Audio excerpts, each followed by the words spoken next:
Então, começamos a gravação.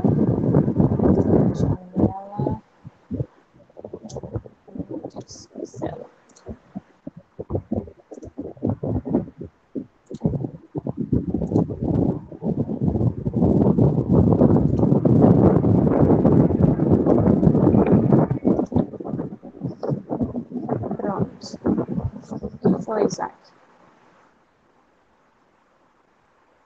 Pronto. Então, hoje, meus amores, vamos falar sobre os anti-inflamatórios esteroidais. Então, começando aqui, nós temos o índice, né? A gente vai falar de cortisol, corticoides, mecanismo de ação, corticoides inalatórios, indicações terapêuticas e terapia com corticoides.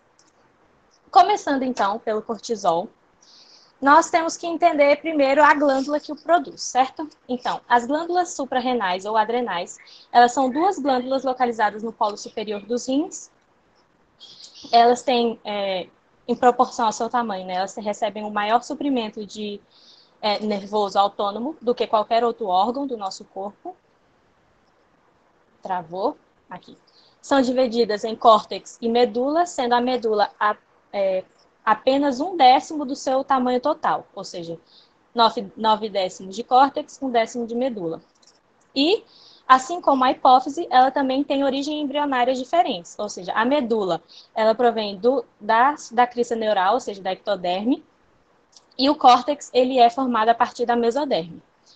Aí, a medula, como já foi tratada anteriormente, ela vai produzir epinefrina e norepinefrina e, deixa eu parar de mexer para vocês enxergarem, ela representa os neurônios simpáticos pós-ganglionários modificados, produzindo epinefrina e norepinefrina. Mas o que a gente vai tratar nessa aula de hoje é sobre o córtex da adrenal. Então, o córtex, ele é microscopicamente subdividido em 3 zonas.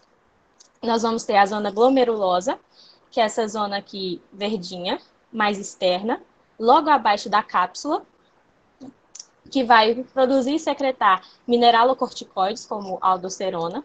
Nós temos a zona fasciculada, que é essa parte azul aqui maior, que durante a gravidez ela vai sofrer uma ampliação também. E aqui são produzidos os glicocorticoides, como o cortisol ou hidrocortisona, que é sinônimo. E nós temos também a zona reticulada, que é essa zona mais interna aqui, logo antes da medula, que vai produzir e secretar hormônios sexuais, como progesterona, estrógeno e andrógenos. Então, o cortisol, ele é um glicocorticoide endógeno, sintetizado a partir do colesterol. Só que o colesterol, ele é matéria-prima para os esteroides de forma geral. Então, ele é matéria-prima também para a aldosterona e para os hormônios sexuais. E como é que ocorre essa diferenciação das zonas? Então, como é que uma zona produz cada um? Essas zonas, elas expressam enzimas diferentes. Por isso, o resultado das reações vão ser diferentes. Então, por causa dessa expressão de proteínas de enzimas diferentes, nós vamos ter produtos diferentes, ou seja, os mineralocorticoides, glicocorticoides e esteroides sexuais. 90% do cortisol, ele encontra-se ligado a proteínas plasmáticas, como a globulina de ligação dos corticosteroides ou transcortina. E os 10% livres é que são biologicamente ativos, ou seja, eles que vão exercer função nas células, né? Aí, bom, nós temos essa enzima, 11-beta-hidroxiesteroide desidrogenase, que existem 2 isoformas dela. A isoforma 2, ela é produzida nos rins e transforma o cortisol em cortisona, e a isoforma 1 faz a reação oposta, ela transforma cortisona em cortisol. E isso é importante para evitar o excesso de composto ativo, ou seja, do cortisol, no sangue. Então, nos rins, para evitar que esse cortisol fique em excesso no sangue, essa enzima ela transforma o cortisol de volta para cortisona, e no fígado ocorre a reação oposta. Aí aqui, a diferença, né, o isoforma 1 vai transformar cortisona, que é o princípio inativo, em cortisol, E a única diferença que a gente pode ver aqui é de uma cetona para uma hidroxila. Do resto é igualzinho. Ou seja, de uma forma inativa para outra mudou apenas um Hzinho aqui na fórmula. Quais são as ações fisiológicas do cortisol? Bom, o cortisol, por ser um esteroide, ele se difunde através da membrana plasmática das células. Então, ele vai encontrar os seus receptores no citosol, ou seja, no interior das células. E existem dois tipos de receptor de glicocorticoide, o tipo 1 e o tipo 2. O tipo 1 pode ser chamado de receptor de mineralocorticoide também. Então, no citosol, o corticoide ele vai se ligar ao receptor e vai sofrer dimerização. E o dímer ele vai entrar no núcleo da célula e lá ele vai se ligar aos elementos de resposta aos glicocorticoides que vão intensificar ou inibir a expressão de genes específicos. Só que 10% de todos os nossos genes possuem esse elemento de resposta aos glicocorticoides. Por isso, o cortisol ele age em quase todos os tecidos humanos. Além do fato também dos receptores se encontrarem em os receptores do tipo 2 se encontram espalhados por todo o corpo e os receptores do tipo 1 se encontram mais nos órgãos de excreção, como o rim. E entre outros mais. Aí, bom, esse cortisol ele possui funções metabólicas e funções anti-inflamatórias. Os efeitos metabólicos do cortisol, eles vão confluir de forma a aumentar os nutrientes disponíveis em resposta a um estresse. Então, o cortisol ele vai agir de forma a aumentar a glicose sérica, a glicose no sangue. E isso, ele age de que forma? Ele aumenta a gliconeogênese, ele estimula a produção de glicose e ele age também de uma forma não exatamente, não se sabe exatamente como, mas ele promove um aumento da, como é que eu falo? Resistência à insulina, perdão. Um aumento da resistência à insulina nas células, ou seja, as células não vão conseguir capturar tanta glicose assim, ou seja, ela vai ficar mais disponível no sangue, isso aumenta a glicose sérica. Aí vai também promover a quebra dos aminoácidos, o catabolismo de proteínas, justamente para criar substrato para a produção de mais glicose, e também dos lipídios, vai promover a lipólise dos lipídios, enfim, e para justamente promover a gliconeogênese também. E esse estresse, a gente sabe que o cortisol ele é liberado diariamente, mais ou menos às 8 horas da manhã, seguindo o ciclo circadiano e etc. Só que ele também pode ser liberado em situações de exercício exaustivo, de estresse psicológico, de medo, traumatismo, cirurgia, infecção, hipoglicemia, dor e etc. Então, são situações de estresse que levam à liberação do cortisol também. Aí a gente também tem os efeitos anti-inflamatórios, que ele regula a resposta inflamatória e limita a extensão dessas respostas imunes também, através da depressão de células linfóides e do controle de liberação de citocinas também. Aí, bom, como ocorre a regulação da liberação do cortisol? Existe esse eixo aí, HHA, ou seja, hipotálamo, hipófise, adrenal. Então, o hipotálamo reagindo a um estressor, ele libera o CRH, que é o hormônio de liberação da corticotropina. Esse CRH ele vai atuar na adenohipófise, nas células corticotróficas, e vai produzir o ACTH, e vai liberar o ACTH na corrente sanguínea, que é o hormônio adrenocorticotrófico. O ACTH vai atuar lá na adrenal, ele vai atuar na adrenal, na zona fasciculada e também na zona reticulada, e vai estimular a liberação do cortisol. Isso. E o cortisol ele vai atuar inibindo o sistema imune, inibindo o crescimento, a reprodução, aumenta a glicose no sangue, altera comportamento. Enfim, o cortisol ele atua em quase todos os tecidos humanos. Então, ele tem uma resposta sistêmica muito forte. Aí, o cortisol na corrente sanguínea também, ele vai chegar lá no hipotálamo e na adenohipófise também para fazer uma retroalimentação negativa, um feedback negativo. Então, o aumento de cortisol na corrente sanguínea faz com que diminua a estimulação do CRH e do ACTH. Se já pensando agora nos efeitos colaterais do uso de glicocorticoides, se a gente tiver um uso muito prolongado de grandes quantidades de glicocorticoides, ou seja, de análogos do cortisol, a gente vai ter uma desregulação desse ciclo e vai levar também, e pode levar em períodos prolongados, a atrofia do córtex adrenal, ou seja, muito glicocorticoide na corrente sanguínea desregula esse ciclo e, se interrompida de forma precoce ou de forma abrupta, pode levar à morte. Porque, enfim, não há produção de cortisol pelas adrenais e quando a gente parar a administração dos glicocorticoides, leva à morte. Mas isso vai falar mais pra frente, né? Ellen?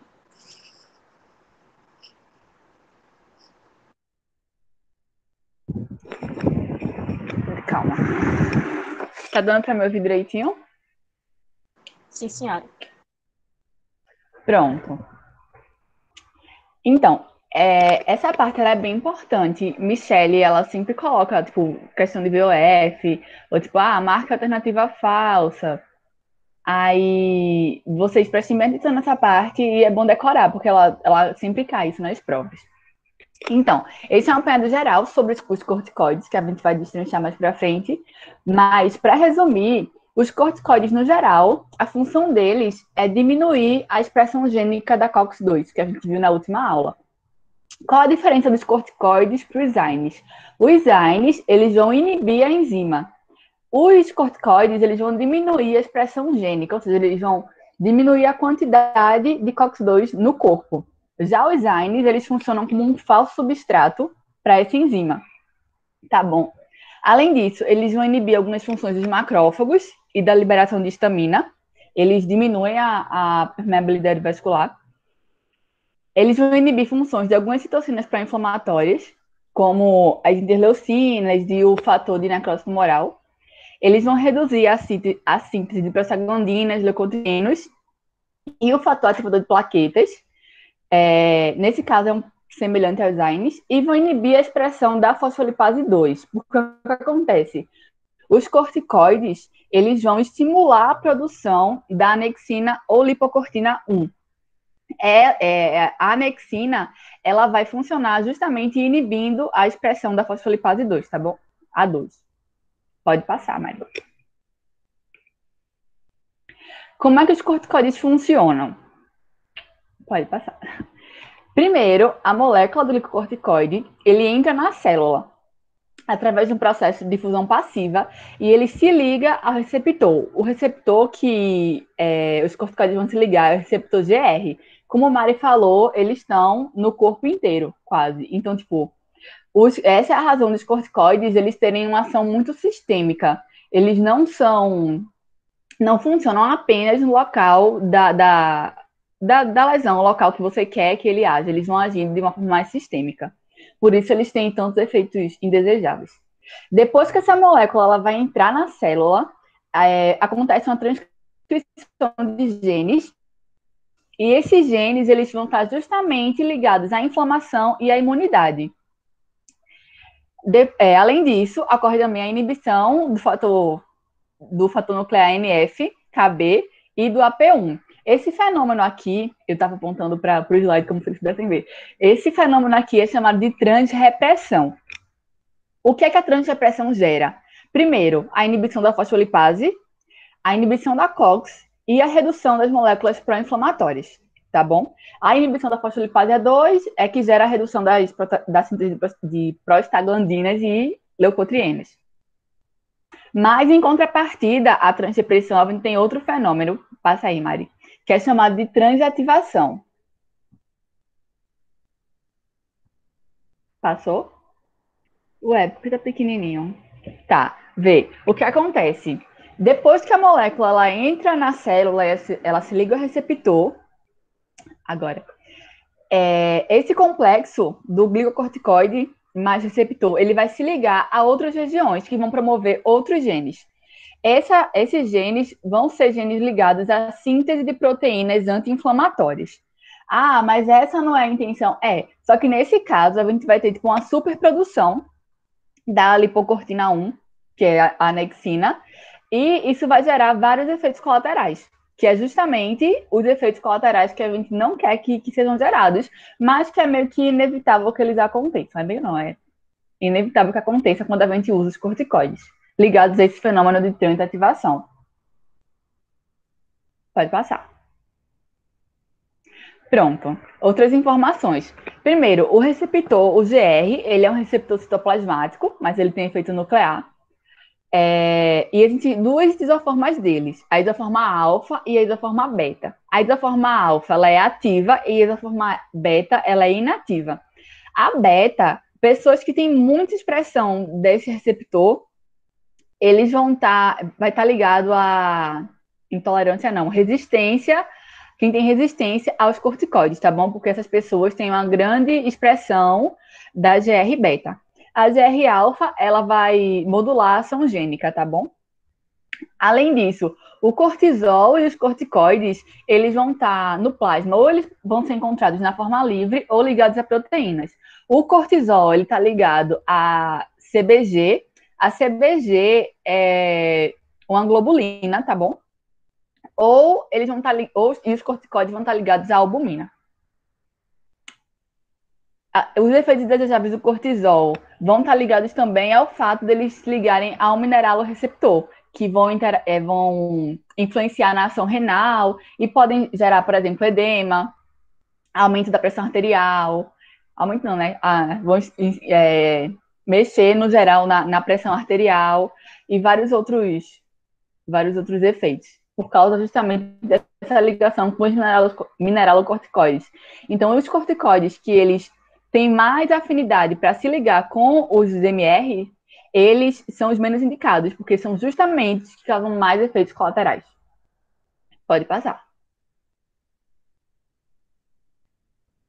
Pronto. Isso aqui Mari falou, não sabia o que ela ia falar. Mas a ativação e a inativação, vou repetir, tá aqui, do corticoide. O processo de ativação transforma a cortisona em cortisol, ocorre no fígado e troca acetona pela hidroxila. E a inativação é o contrário. Cortisol em cortisona ocorre nos rins e é uma ação fisiológica. É bom lembrar disso, porque ela vai evitar o excesso de cortisol no corpo. E a enzima é essa aqui, a 11-beta, esse nome aí. Tá bom? Pronto. Essa aqui é a tabelinha com o que vocês têm que saber. Nessa parte eu achei bem tranquila, porque vocês não têm que estar decorando só isso. Vocês não têm que estar decorando, mas é o que tem menos, na verdade. Eu acho que é o que tem menos remédios para decorar, menos fármacos. Vocês não têm que decorar muito efeito colateral específico daquele remédio, uso específico, porque, no geral, eles vão ter os mesmos efeitos colaterais e eles vão ter os mesmos efeitos colaterais e eles vão ser indicados mais ou menos para as mesmas coisas. O que vai levar você a decidir é justamente a potência, a dose, a duração da ação, tá bom? A gente tem essa listinha aqui. Passa aí, Mari. Dessa tabelinha, detalhezinhos que vocês têm que saber. Primeiro, a fluocortisona, a gente vai usar elas quando a gente tem uma deficiência de aldosterona. Por quê? Porque ela é a que tem mais afinidade pelo mineraloreceptor. Então, a gente não usa ela como um corticoide no geral, a gente usa para deficiência de aldosterona. A hidrocortisona, não sei se vocês lembram, mas o cortisol, a gente também pode ser chamado de hidrocortisona, é um profármaco. A gente usa eles na reposição hormonal de cortisol, quando o paciente tem a síndrome de Addison, que é uma síndrome que tem a deficiência na produção de cortisol. A meia-vida, não sei onde é que está nessa parte, tô cega. Enfim, a meia-vida é ligada à meia-vida do cortisol, que ele é metabolizado pelo fígado, liberado via renal, e é entre 60 e 90 minutos. Além disso, a potência que a gente chama é em relação ao cortisol, tá bom? E a hidrocortisona é parâmetro 1, porque a hidrocortisona é o cortisol, é o profármaco da cortisol. E a cortisona, que é essa segunda aqui, a potência dela é 0,8. Por quê? Porque ela é a forma inativa. Então, a potência dela vai ser menor que 1. Porque é menor que a do cortisol, tá bom? Que a gente tem que ativar. Para sair, eu não sei se eu coloquei... Ah, não, volta. Ó, quando a gente vai usar em... Ah, não, eu falo isso no final, deixa. Pode passar. Agora, então, passando para os corticoides inalatórios. Eles são utilizados principalmente para o tratamento de asma. Eles são a principal escolha, né, para o tratamento da asma. Justamente porque eles vão reduzir as respostas inflamatórias nas vias respiratórias, principalmente a inflamação mediada por eosinófilos, e os mecanismos não são exatamente conhecidos, mas acredito que o processo envolva a inibição da liberação de citocinas e a subsequente cascata inflamatória. Mas, então, por quê? Se os corticoides eles têm usados sistemicamente, eles podem produzir efeitos adversos bem graves. Como é que a gente vai usar corticoides inalatórios para um paciente que tem asma, que vai precisar fazer o uso crônico dessa substância? Para evitar os efeitos adversos graves, a gente precisou desenvolver fármacos que tivessem uma baixa disponibilidade oral, ou seja, que fossem pouco absorvidos via oral e, portanto, aparecessem no sistema, né? Opa, passei demais. Bom, então essa baixa disponibilidade oral, ela possibilita a administração de altas doses diretamente na mucosa das vias respiratórias, que vai minimizar a concentração sistêmica. Isso tudo porque foi necessário aumentar a razão entre a concentração tópica e a concentração sistêmica desses glicocorticoides. Isso tudo porque oh, meu Deus, isso aqui fica no meio atrapalhando. Isso tudo porque a gente precisa fazer um uso prolongado desse medicamento. Então, com os corticoides inalatórios, é possível usar uma dose menor, ou seja, as doses dos medicamentos, dos corticoides inalatórios, são 100 vezes menor do que aquelas que seriam utilizadas sistemicamente para obter o mesmo efeito anti-inflamatório no pulmão, por exemplo. Então, essa dose menor por administração respiratória, ela garante que a maior parte, garante que uma concentração ativa vai chegar às vias respiratórias, vai chegar a concentração tópica, né, no pulmão, para ter esse efeito anti-inflamatório, e essa mesma administração não vai levar a uma concentração sistêmica do corticoide, levando a possíveis efeitos adversos graves. Isso é utilizado principalmente em crianças, né, por ser um meio seguro de administração dos corticoides. Então, 10 a 20% das doses chegam nas vias respiratórias, ou seja, quase nada, ou seja, bem pouquinho. Mas esses 90 a 80% que ficam na orofaringe e são deglutidos, ou seja, eles vão ser absorvidos via oral, né?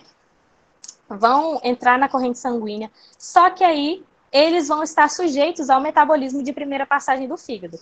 Ou seja, esses esteroides que são utilizados inalados, via inalatória, eles podem chegar à circulação sistêmica, mas primeiro eles vão passar pelo sistema porta, né?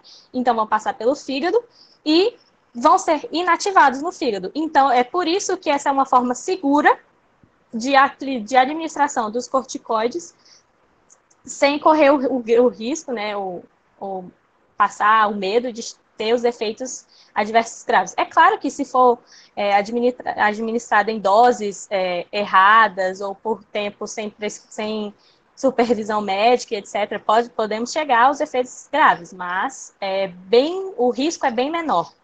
Então, nós temos a beclometasona, triancinolona, fluticasona, budesonida, flunizonida, mometasona e ciclesonida.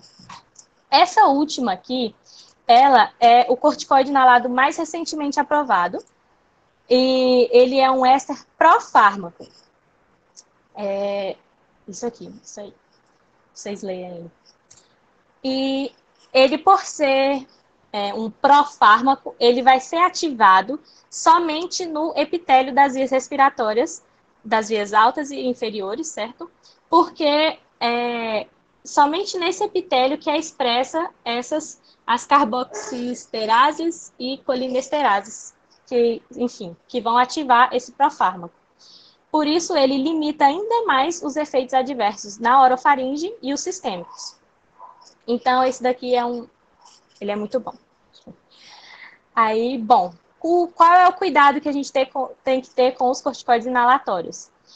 Doses altas e por tempo prolongado pode levar a uma absorção do fármaco pelo trato gastrointestinal e epitélio pulmonar, que pode levar aos efeitos sistêmicos. Isso eu acabei de falar para vocês.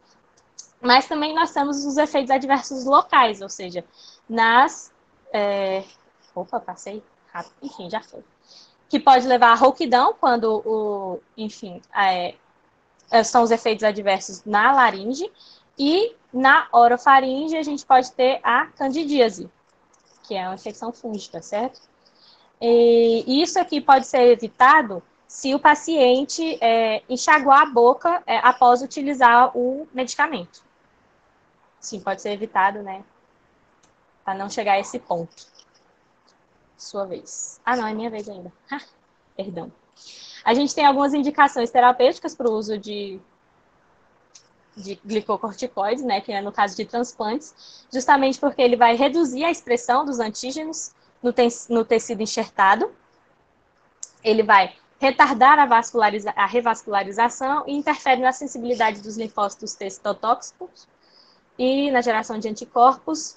Ele também pode ser indicado em doenças oculares, inflamações de ossos e articulações, reações alérgicas, como asma, acabamos de ver os inalatórios, certo? Aí, rinite, picado de abelha, dermatite de contato, reações medicamentosas. E eles muitas vezes são utilizados quando os antihistamínicos não conseguem resolver, não são suficientes. Então, eles são uma forma mais potente de anti-inflamatório. Em distúrbios vasculares do colágeno, como o lúpus, artrite reumatoide, espondilite anquilosante. Em doenças de pele, como dermatite atópica, dermatose, micose fungoide, dermatite seborreica e psoríase. E nos distúrbios hematológicos, como mieloma múltiplo, leucemia e linfoma, que são todos tipos de câncer. E esses corticoides eles podem ser usados porque eles vão estimular o catabolismo das células linfóides, ou seja, naquela ação anti-inflamatória, naquela ação do sistema imunológico, eles vão estimular o catabolismo dessas células, diminuindo a proliferação dos tumores. Aí, bom, qual que é o cuidado que a gente tem que ter ao tomar o corticoide? Como ele é um imunossupressor, é necessário ter cautela com os pacientes que têm infecções fúngicas ou bacterianas, certo? Por quê? Porque para combater essas infecções é necessário de um sistema imune íntegro. Então, se a pessoa está tomando um imunossupressor, essas infecções elas vão piorar. Então, por isso é necessário associar um antibiótico ou antifúngico quando a pessoa tem a infecção, certo?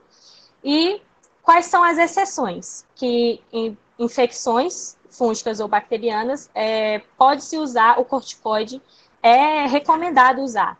A gente tem quando o paciente aidético com pneumocistite, está escrito errado, perdão. Cuidado, Lápis. Vai melhorar a oxigenação do paciente. E quando a meningite em crianças, né, que vai reduzir os danos neurológicos da criança, diminuindo a inflamação. Aí, os corticoides, eles são úteis eles são mais úteis quando a inflamação é causada pelas células do próprio hospedeiro.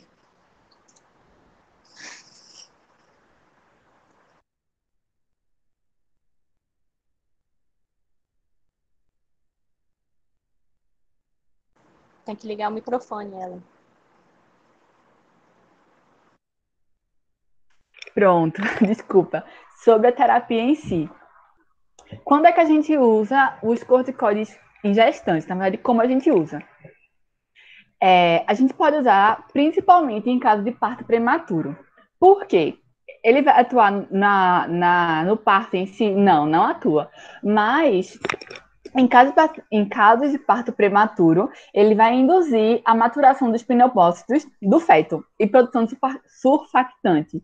Então, como geralmente, quando a gente tem um bebê muito prematuro, ele tem uma dificuldade muito grande com essa parte do sistema respiratório, na maturação do pulmão, dos pneumócitos, na produção de surfactante, como eu falei, a gente consegue usar os corticoides nesses casos para prevenir a síndrome do desconforto respiratório do lactante, porque através dessa maturação dos pneumócitos e da produção de surfactante, a gente consegue uma maturação do pulmão em geral e do sistema respiratório, e evita que o recém-nascido ele sofra com esses problemas.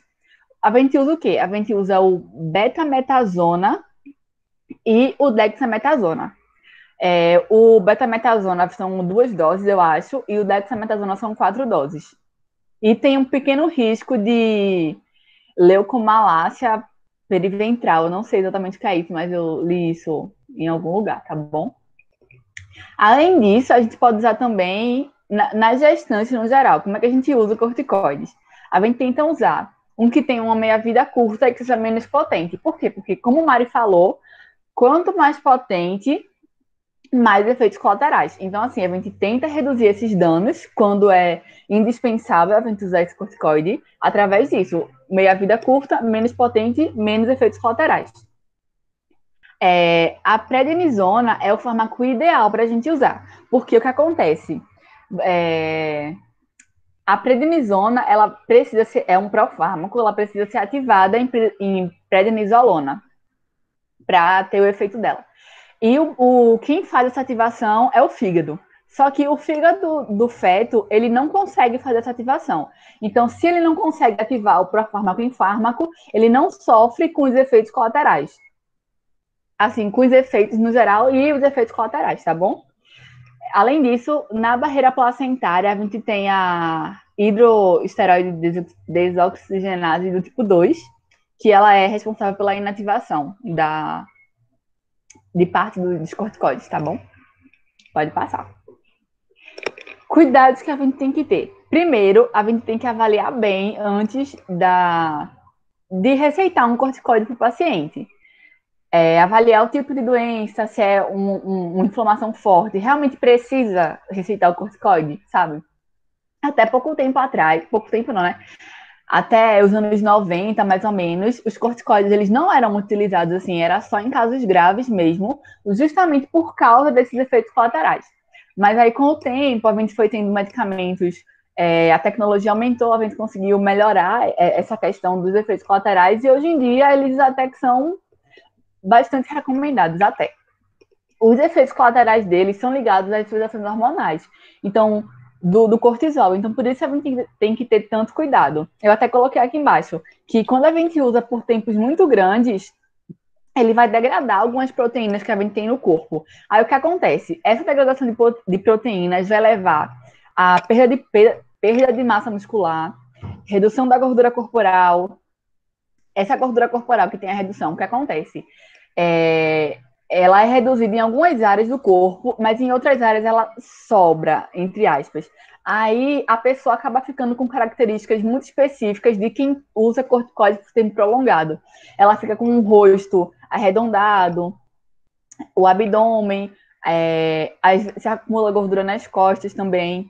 Além disso, causa também a diminuição da imunidade, estrias, essas estrias são bem características, estrias arroxeadas na pele, tá bom? Só que, tipo, esses efeitos, eles variam muito de acordo com por quanto tempo você usa. Se for um uso de curta duração, você não tem efeitos colaterais graves. E o seu corpo não mexe muito no seu eixo hipófise, hipotálamo, adrenal, não é isso? É isso? Pronto. Aí não desregula muito isso. Então, você não precisa fazer desmame. Porque se você usa uma grande quantidade de fármaco, quando você para abruptamente, esse seu eixo vai estar totalmente desregulado e zera a sua produção de cortisol. Porque toda a sua produção estava sendo. Produção não, todo o seu estoque estava vindo do medicamento. Tudo não, mas a maior parte estava vindo daquele medicamento, você para do nada, o seu eixo não vai produzir, você tem uma queda muito grande e gera todo um problema. A gente não quer isso, né? Porque o cortisol, ele tem seus efeitos fisiológicos importantes. Então, tem que tomar muito cuidado com isso, né? Mas, enfim, quando a gente usa curta duração, não tem que fazer desmame e não tem efeitos colaterais graves. Os efeitos colaterais que a gente pode ter, quais são? Calma, porque essa letra tá meio pequena. Ó, quais são? A gente tem insônia, hipomania, úlceras, porque esses corticoides, eles interferem na síntese de HCl, tá bom? E a gente pode ter também pancreatite aguda. Se você usar por um curto período, mas com uma dose alta, pode ter pancreatite aguda. Quando você tem o uso prolongado do cortisol, o que acontece? Primeiramente, a gente tem que saber quando a gente usa, né? A gente usa geralmente na fase aguda, se o paciente tem muita dor. A gente pode usar o betametasona ou dexametasona na fase aguda da inflamação. Betametasona ou dexametasona, que eles são mais potentes, eles vão ter uma ação melhor. Depois, quando a gente consegue controlar melhor o problema, a gente pode usar prednisona ou prednisolona. E a gente vai usando em dias alternados, justamente para fazer esse processo de desmame do paciente, para não ter uma desregulação do eixo HH, tá bom? Pronto. Calma, eu tô muito cega. É a cor. Os corticoides inalatórios, a gente consegue, a gente tem a produção não. Isso, eu não tava vendo o chat. A hipomania é como se fosse a mania, é porque vocês não viram ainda isso, né? Vocês vão ver mais pra frente, mas quando a gente tem um paciente bipolar, ele tem fase de mania e fase depressiva. A mania é quando o paciente tá muito agitado, assim, para ser bem simplista, muita agitação. A hipomania é justamente isso que você falou, é como se fosse o processo de mania, mas um pouco mais leve. Voltando, os corticoides inalatórios, eles podem dar a candidíase orofaríngea, né? Porque você tem uma imunossupressão local na faringe e isso pode desencadear alguns processos. Além disso também, quando você usa de maneira tópica e o paciente tem, por exemplo, um corte e esse medicamento consegue adentrar, a gente pode ter também processos inflamatórios ou bacterianos locais naquele processo, naquele lugar onde você está usando, se for um medicamento tópico, tá bom? Se vocês não lembram, o tópico é, tipo, na pele. A toxicidade. Geralmente, a gente não sofre muito, não tem... Eu não achei, pelo menos, um nome para a overdose de corticoides. Lá nos ANES, a gente tem nomes, eu não achei nenhum nome, mas a gente tem uma síndrome que é desencadeada. Quando você usa muito corticoide, você desencadeia a síndrome de Cushing iatrogênica, que eu vou mostrar para vocês destrinchar melhor no próximo slide, mas ele provoca, por exemplo, diabetes, osteoporose, miopatia, que é doenças nos músculos, alterações psicológicas, inclusive, e úlceras peptídicas. Se o paciente ele já tem alguma doença dessas, como a diabetes, a osteoporose ou gastrite, enfim, a gente tem que ter muito cuidado na hora de receitar um corticoide, porque ele vai piorar aquele processo que o paciente já tem, tá bom? Então, a gente tenta administrar esse corticoide em doses baixas e de maneira intermitente. Pode passar, Mari. Pronto. A síndrome de Cushing. A gente estava até estudando sobre essa doença. Eu peguei essa foto da minha apresentação lá de semiologia. Esses pacientes que têm a síndrome de Cushing, eles têm uma aparência muito específica. Você só de olhar o paciente, você já consegue diagnosticar, entre aspas, né? Não é bem assim, mas tipo, você consegue notar que ele tem a síndrome de Cushing. Por quê? Ele tem um rosto redondo. Olha aqui, se você notar, esse paciente aqui, ele tem um rosto redondo. Os traços faciais são atenuados. Você não consegue. Eu tô apontando aqui, meu Deus. Você não consegue destrinchar bem os sulcos do paciente, porque ele tem esse rosto largo mesmo. Além disso, os pacientes eles podem sofrer muito com acne. Na aparência, assim. No corpo, o que o paciente sente? Fadiga, osteoporose, perda óssea, pressão alta, rubor. Se você olhar esse paciente, olha a bochecha dele, como é que tá, a maçã do rosto, tá bem vermelha. É uma característica bem forte. Eles têm esse rubor bem forte. Nos músculos, a gente pode ter fraqueza muscular e perda da massa também. Além disso, o paciente pode desenvolver ansiedade, pode influenciar na menstruação. Vocês lembram que Mari falou lá no começo que o cortisol está envolvido na produção de outros hormônios, dos andrógenos, testosterona. Se você tem esse excesso dos corticoides, você pode influenciar também na menstruação, você fica sem menstruar. Barriga grande, depressão, dor de cabeça. Você se machuca muito facilmente porque a sua pele está fragilizada. Ganho de peso, impotência sexual, inchaço. Vocês lembram que eu falei que tem edema porque os mineralocorticoides, a ação dos corticoides nos minerais, eles provocam aumento do sódio, esse aumento do sódio vai provocar uma retenção. Pronto, exatamente isso. Os pacientes ficam com edemas nos corpos,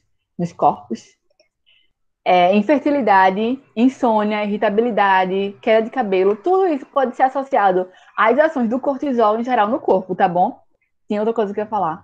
Sim, se a paciente ela toma anticoncepcional, é bom evitar dar corticoides para ela, porque a maioria dos fármacos, na verdade, mas os corticoides especialmente, eles vão interferir na ação do anticoncepcional. Então, não é indicado você tomar o corticoide e o anticoncepcional.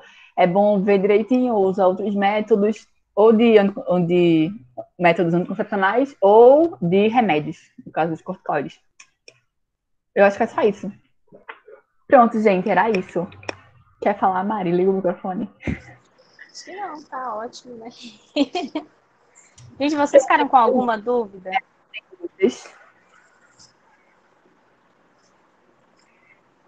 Não? Não. Pode mandar no chat. Eu vou abrir o microfone. Gente, esse assunto, eu acho que esse é o assunto mais fácil, assim, dos assuntos importantes, digamos assim. Eu acho que ele é o assunto mais fácil, ele é bem tranquilo, assim, não dá realmente trabalho de decorar os fármacos, é só decorar os nomes, efeitos colaterais, porque causa insônia. Eu acho que é por causa do cortisol, né? O cortisol, ele não tá ligado ao estresse. Ao estresse, ao ritmo circadiano, etc. Porque ele vai interferir nesse ciclo, ciclo ritmo, né? No ciclo circadiano do paciente. Então, ele vai interferir nessa questão da insônia. Pronto, ó.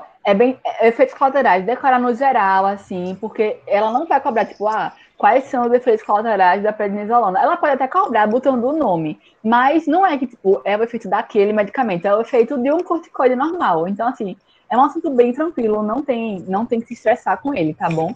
Estudem direitinho que dá super certo. E sempre que a questão dele, principalmente aquele slide que eu falei pra vocês, importante, sempre cai VOF disso, tá bom? Então, pode parar a gravação. Pronto,